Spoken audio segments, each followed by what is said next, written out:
Bonjour à tous, ici Rastaquer pour une nouvelle formation qui va se dérouler sous 3D Studio Max. Alors dans cette formation, je vais vous expliquer comment réaliser en fait des rideaux, mais des rideaux vieillis, on va dire troués, d'accord, et on va les animer comme ceci. Tout ça grâce au modificateur Close de 3D Studio Max. Voilà, voilà, hein, on peut faire un petit rendu si vous voulez.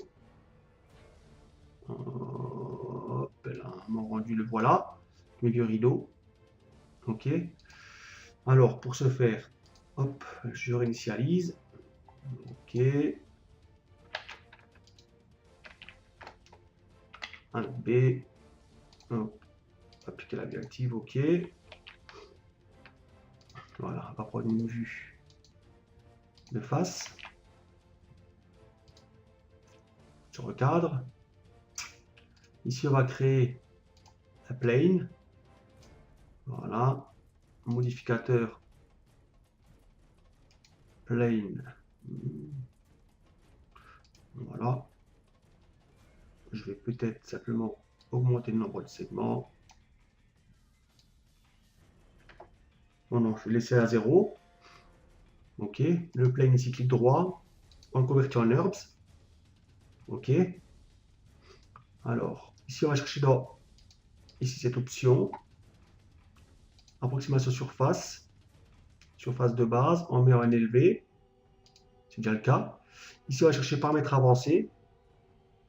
Nombre maximal de triangles. Ok. On a déjà quelque chose d'assez subdivisé. D'accord. Mais en plus de ça, on va rajouter le modificateur. Hop là. HSDS. Ici. Qui va servir à subdiviser encore la surface. Comme ici. Ok. On subdivise. Je pense que ce sera bien. Voilà.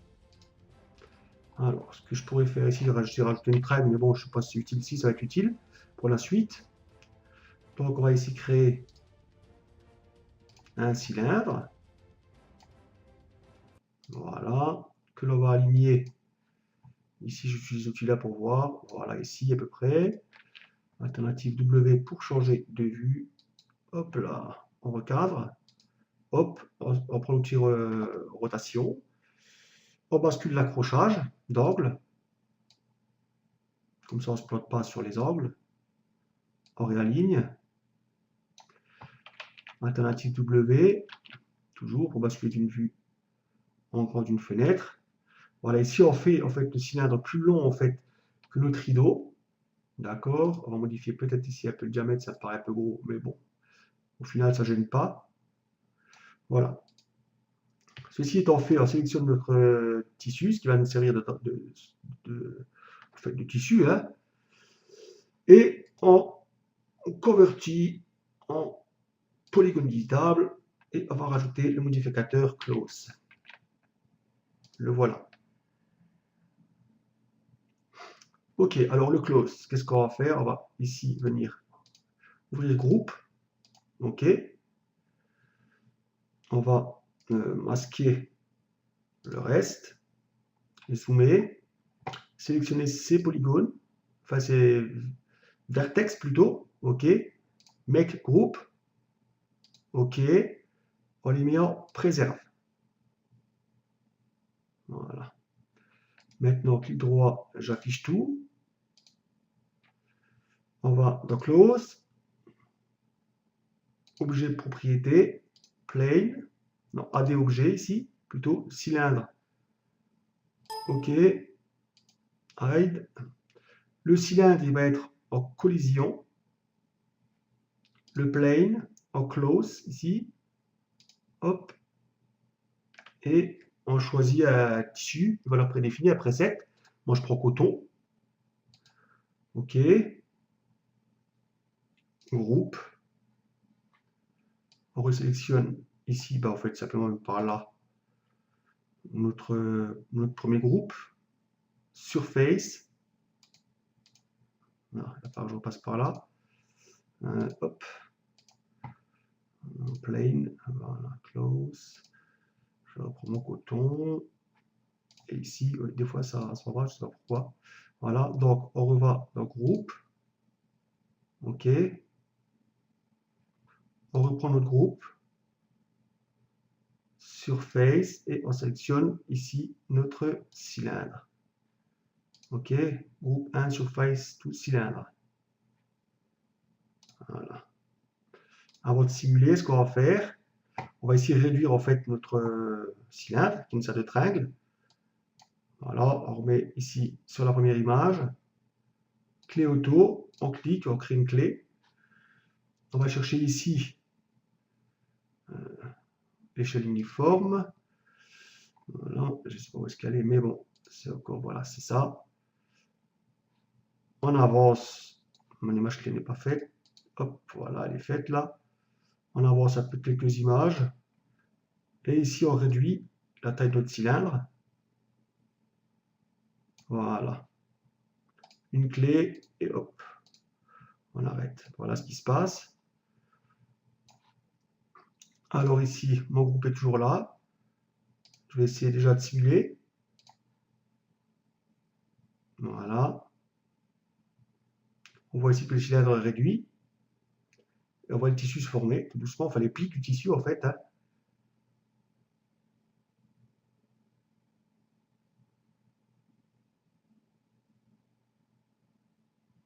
On laisse faire, on laisse faire, on laisse faire. Tranquillement.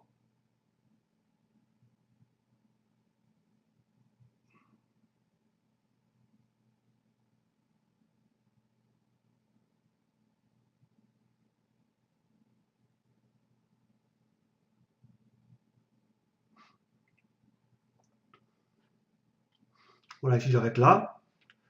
Alternative W pour voir. Voilà ce qu'on a. Nickel. Le tissu qui est un peu correct là. Regardez. Voilà. Le tissu ici, clic droit, on reconvertit. Non. On va maintenant, ici la triangle, je vais la garder pour l'instant. Voilà. Je vais revenir à 0. OK. Notre animation est toujours là. On va aller travailler de face. On prend de nouveau groupe, ici, dans le modificateur close. On vient ici chercher simplement la bombe d'ici de peinture, d'accord, qui est là. Sélection. Clic droit pour modifier la taille ici. Peinture, sélection, taille du pinceau.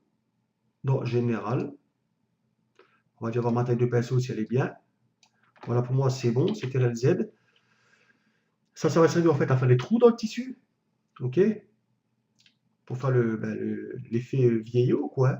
Simplement. Vous faites un peu ce que vous voulez. Excusez-moi, il faut toucher la touche Alt, appuyer en même temps. Voilà. Moi je fais un peu comme ça. Hein. On va pas non plus trop chercher à pinailler. C'est simplement pour vous montrer. Voilà. OK. Ici on fait ici make tear, déchirement.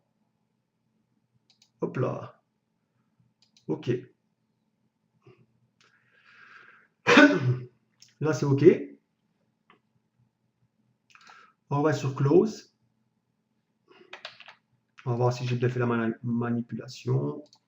Hop là. Et on lance Simulate. Ah non, autant pour moi, je vais arrêter. Voilà. Groupe.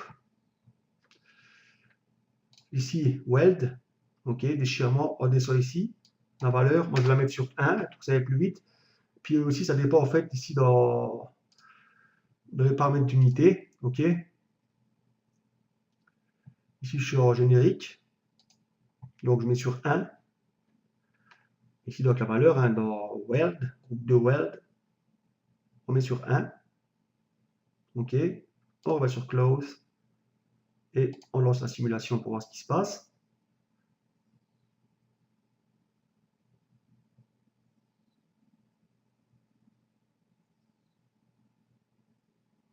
Ça va prendre un certain temps.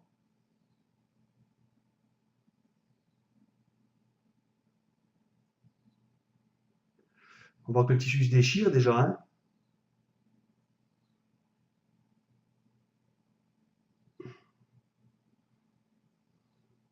Voilà, on voit que la barre réduit tout doucement. Ça prend quand même du temps, cette technique, hein, mais bon, je trouve, c'est vraiment, vraiment ce qui rend le mieux, en fait. Parce que, bon, j'ai essayé de moi-même de modéliser, en fait, de simuler simplement le tissu avec ses plis et après moi de venir faire des coupes dedans, mais ça prend un temps fou, le rendu n'est pas toujours top. Là, on voit bien que le pli se crée et franchement, le résultat, c'est vraiment plus beau comme ça. Et voilà.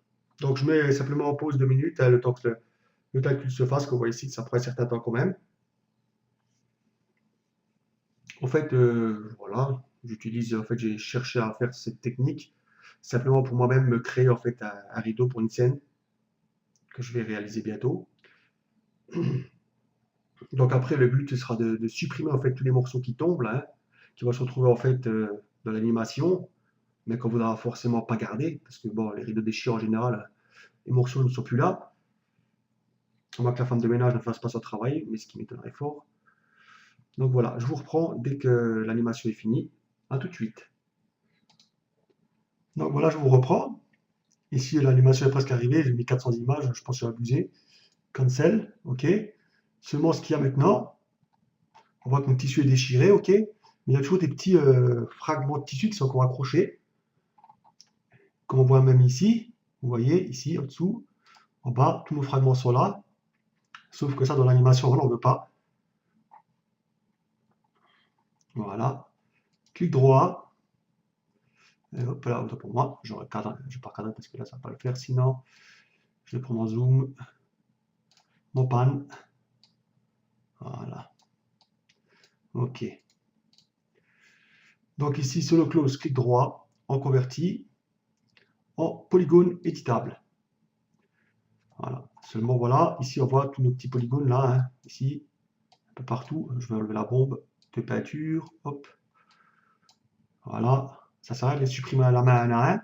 Parce que même quand on va simuler avec du vent, et on va se retrouver quand même avec les morceaux qui vont se détacher ici, qui ne sont plus attachés en fait. Donc ici on va dans les éléments, on clique sur notre rideau, et on voit que tout ce qui est en fait plus attaché apparaît en blanc. Ce sont nos polygones qui sont détachés mais qui ne sont pas tombés en fait du tissu. D'accord. On va ici dans éditer, inverser sélection. Pas bon. Voilà, je resélectionne mon élément. Hop là. Éditer, inverser sélection. Je vais faire un essai. C'est bon, je supprime. D'accord. Ça fait que tous nos morceaux en fait qui sont détachés de notre rideau ont disparu. Vous voyez, notre rideau est bien déchiré. Si on fait un petit rendu, ici, hop, on voit que c'est parfaitement déchiré. OK. Voilà. Ici, si on veut, eh ben, la triangle, on peut aussi la transformer en polygone éditable si on veut, pour la ramener à des proportions plus acceptables, on va dire. La ramener en fait ici, voilà. Alternative W au clavier, hein, toujours. Voilà. On peut très bien aussi la supprimer, on va créer une plus tard, hein, ça c'est pas un souci. Voilà. Voilà, ça c'est fait. Voilà, on a notre beau rideau qui est prêt ici à subir les contraintes de la vie. Voilà, donc ici on resélectionne notre rideau et on va lui réappliquer le close ici. Voilà, on va créer ici, hop, déformation spatiale du vent. Hop, on l'oriente en fonction de la direction qu'on veut donner à notre rideau. Alternative au clavier, W, pour basculer sur la fenêtre en grand. Hop, mon vent il est ici, ok, il est bien là. Hop, voilà, alternative W. Voilà, ok. Alors, ce qu'on va faire, on resélectionne notre rideau, modificateur, close, hop. Ce que je vais peut-être faire avant, je vais, hop, masquer ça, masquer sélection. On revoit dans le close, groupe, On va bien zoomer pour bien voir ce qu'on fait. OK. Groupe. On resélectionne ici tous nos vertex, tous nos points. OK. Make groupe. OK. Et on fait préserve. Et on retourne dans close.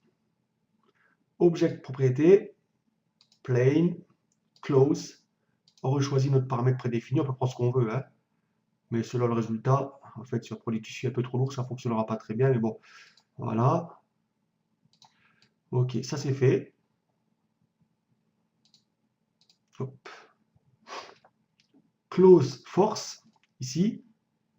On vient ajouter notre vent. Ok. On sélectionne notre vent pour aller un peu paramétrer tout ça. Ici, notre turbulence fréquence. Turbulence, je vais mettre les 4. Fréquence 5. Ok. On sélectionne notre close et on simule. Voilà, on voit que le vent fait son effet.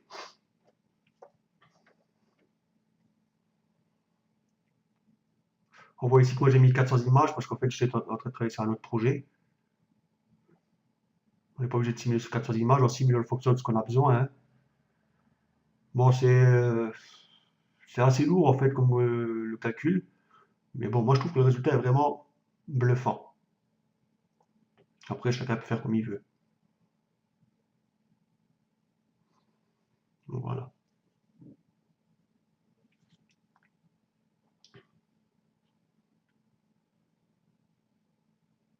On voit parfaitement que le rideau est bien animé, proprement on va dire, hein. Après, on n'a plus qu'à faire notre rendu, je m'arrête là, cancel. Et on voit notre rideau qui est vraiment animé de façon réaliste. Si on fait un petit rendu, on regarde ce que ça donne, vous voyez, c'est quand même pas mal. Avec les trous dedans, moi je trouve, parce qu'en fait, j'en ai besoin, comme je disais tout à l'heure, pour un projet que je suis en train de faire. Voilà le rendu, c'est parfait. On peut aller ici dans l'éditeur de matériaux. Hop là, ben ça c'est... ça j'enlève. Je supprime. Voilà, on peut aller dans architectural par exemple. Hop, double-clic. Voilà, notre matériau est là. Architectural. Ici, on va prendre des modèles prédéfinis. Je prends le tissu, tiens. Hop, on sélectionne, appliquer ici à mon petit modèle. Je bascule parce que j'ai deux écrans en fait, hein. Faire un rendu pour voir ce que ça donne. Voilà, c'est quand même déjà pas mal. Qu'est-ce qu'on pourrait ajouter? Je vais regarder voir un coup là.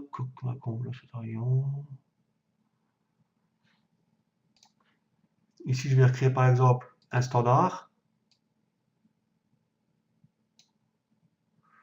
Alors, mon standard, je vais lui mettre en diffuse un bitmap que je vais chercher. Ici, un bump, tiens. Voilà, et ce bump là, je vais l'appliquer ici au relief. Non, même pas. Je vais plutôt prendre celui-là alors. Le mettre là. Je supprime mon standard. Je fais un rendu.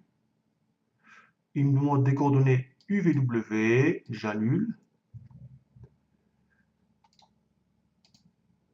Alors, ici, on va mettre un modificateur mapping VW. Où est-ce qu'il se trouve? Alors, mapping VW, voilà, on fait un rendu. Hop là. Voilà, donc comme ça, vous savez comment animer en fait. Ceci, donc pour les matériaux, je vous laisserai faire, hein. Vous allez vous débrouiller un peu, je pense, sur le coup là. Voilà, donc je vous remercie de m'avoir suivi.